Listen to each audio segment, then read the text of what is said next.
Hello everyone, welcome back to another English literature video, and today I wanted to focus on how to answer the English literature paper 1 exam question. Now I know a lot of year 11s are preparing for this exam, which is being sat on Wednesday. Now I wanted to go over some top tips and how to approach the exam for Wednesday. Now first of all, the first thing we want to look at is the timing. So for section A specifically, you should be looking to spend around 45 minutes and writing around 4 paragraphs. And in terms of time, that should probably take you 10 minutes on average per paragraph. Can be slightly more, can be slightly less, but on average you're looking to spend around 10 minutes per paragraph. So the time does go quite quickly in the exam, so be cautious and manage your time adequately.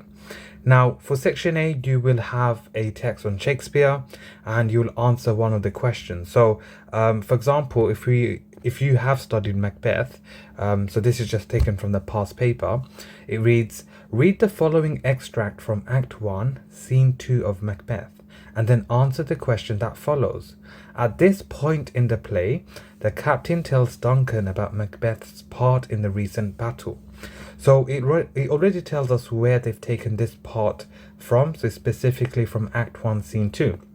Now, what you can do is you can pause the video and read it to yourself and start looking at the keywords, key quotations. Now, one top tip I would recommend and give to all students is look at quotations which are significant, which have a lot to talk about. So for example, I've highlighted which smoked with bloody execution, because if you look at the question, it has relevance to the question. Now let's look at the question in further detail. Starting with this speech, explore how far Shakespeare presents Macbeth as a violent character. So we need to find quotes that will show him being a violent character or anything to do with violence, because a lot of the time, this goes for my own students as well, they struggle to pick out the right quotations.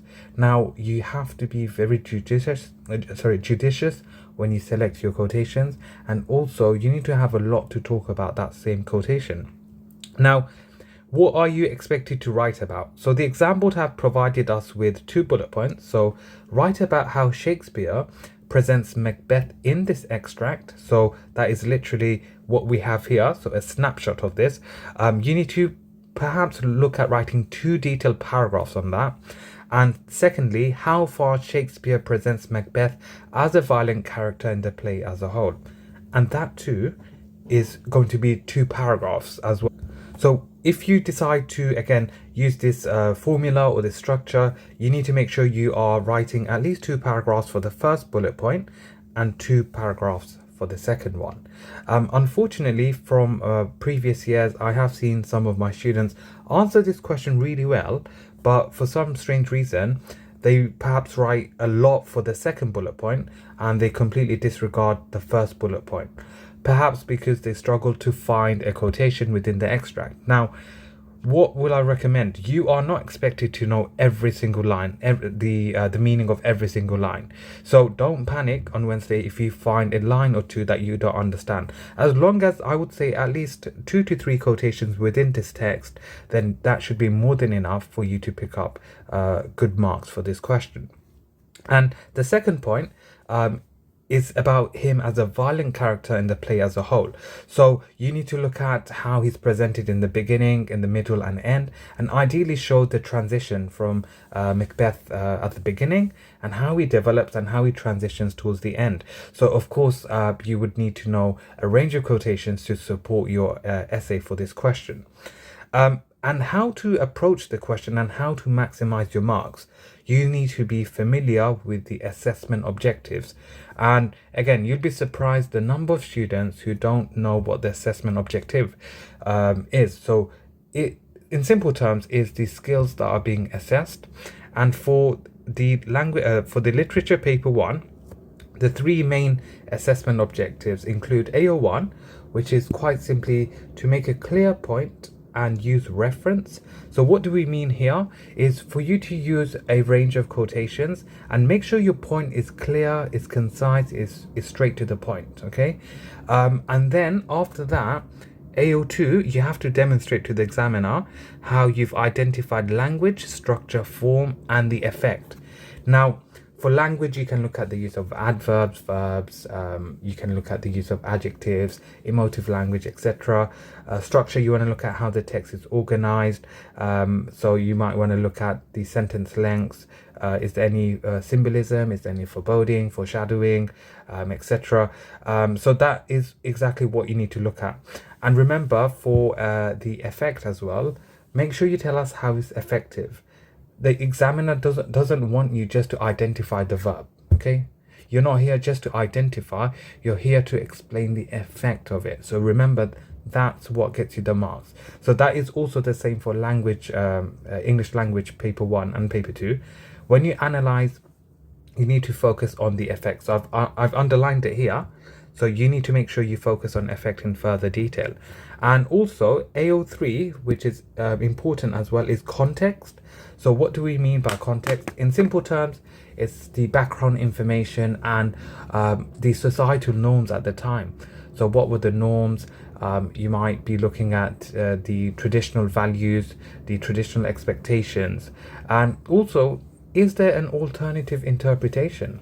Is there something that was accepted in society at the time but now is frowned upon? So these are some things you want to consider. Now, don't force context if there's not much for you to say there. Only plug it in where you feel like it's relevant in your essay. For sure, you have to mention it, but don't force it because it loses its impact. So that's what my advice in terms of context. So again, you need to go over your notes for context for literature paper 1. And finally, for AO4, which is in the green, you get 4 marks for AO4. So what is assessment objective 4? It's the use of a range of vocabulary and sentence structures for clarity, purpose and effect with accurate spelling and punctuation. So yes, guys, you do get 4 marks for your assessment objective 4. So you need to make sure that you are checking your SPAG, you are very judicious with your word selection, you are using ambitious vocabulary. So for example, instead of using the word idea, you might use notion. Instead of using emphasize, you might use the word accentuate. So these are some words that you can use that will improve the clarity and structure of your essay. So make sure you proofread your answer towards the end because to be honest, you should be getting full marks for AO4. Now, if you pause the video and read the text, there are certain points that you may want to consider when tackling this question. So I've, in simple terms, broken it down into AO1, AO2, and AO3. So as you can see on the left-hand side, for AO1, I've stated that Macbeth is presented as a brave or violent warrior for his country. And he's got these violent tendencies, for example, the brutal murder of Duncan, and that can be used to present him being a violent, truculent character. Okay, truculent meaning aggressive, okay? And then for AO2 language, structure and form, you may want to look at the images of blood to represent Macbeth's guilt about his violence and the impact of that. What does that show? What does that illustrate? You need to explore that in further detail. And remember, for AO2, you must explore effect in further detail. If you want to maximize your marks, this is where you should focus your attention on. And then AO3, you need to look at Macbeth's violence as it is being accepted and admired in the context of war and in the defense of Scotland. So remember, like I said, what were the societal norms at the time? Was this seen as something peculiar, or was this seen as the norm in society? So all of these, and is there a hidden message? These are some things you want to explore, and you want to show the examiner you have demonstrated perceptive understanding of the text. So if you can offer an alternative interpretation, that would be amazing, and it will enhance your marks. So if it's there, do comment on it. Now, in terms of the template, you may have heard of PETAL. So in simple terms, it's having a relevant point. So I've mentioned this before. So make sure when you start your paragraphs, your point is clear, okay? It's relevant to the question. And then E is your evidence. Have I provided relevant quotations and quotations which are suitable to the question? You'll be surprised the number of students who pick out quotations where there is hardly anything to talk about. If anything, there's very few. And if there's very few, then obviously you're not really picking up the top marks. And then T is your technique.